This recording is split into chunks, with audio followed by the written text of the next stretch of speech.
Ça a déjà un impact concret sur l'économie. Plusieurs projets d'investissement sont gelés en attente d'un accord de l'État, comme cette papeterie normande où se sont rendus nos reporters Julien Cholin et Alexandre Gras.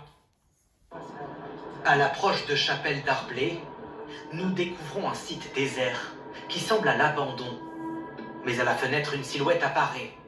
Cyril Briffaut, délégué CGT, veille sur l'usine de papier depuis sa mise à l'arrêt il y a 5 ans. Et vous venez là tous les matins? Tous les jours. Quand on travaille pour sauver sa boîte, pour la redémarrer ou quoi qu'il arrive, vous êtes là tous les jours.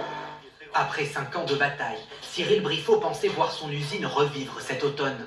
Le repreneur canadien qui a racheté le site associé à Veolia n'attendait plus qu'une garantie de l'État. En juin dernier, le ministre de l'économie donne son feu vert. Un soulagement douché depuis. En juin, c'était d'accord. Donc là, on reste là-dessus. Victoire, c'est gagné.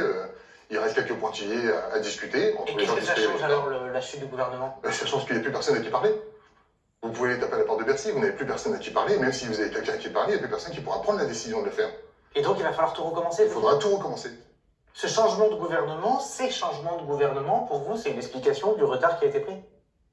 C'est la principale explication, de toute façon. C'est quoi le risque? Le risque, c'est que l'industriel s'essouffle au bout d'un moment. Est-ce que c'est comme ça qu'on va réussir à réindustrialiser le pays?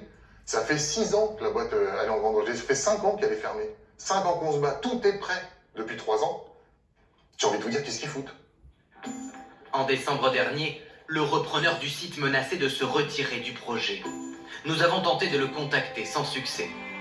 217 salariés travaillaient sur ces machines. Parmi eux, Jérôme D'Assouza. Même s'il a retrouvé un travail depuis, il en veut lui aussi aux responsables politiques.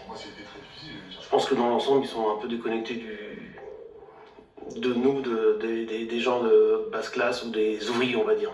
Vous pensez qu'ils n'ont pas conscience des conséquences que peuvent avoir les changements à Paris sur les projets comme celui-ci? Ou très vague, mais ils s'en foutent. Et Chapelle d'Arblay n'est pas le seul site industriel concerné par cette instabilité politique. Nous avons rendez-vous avec Virginie Luttrell.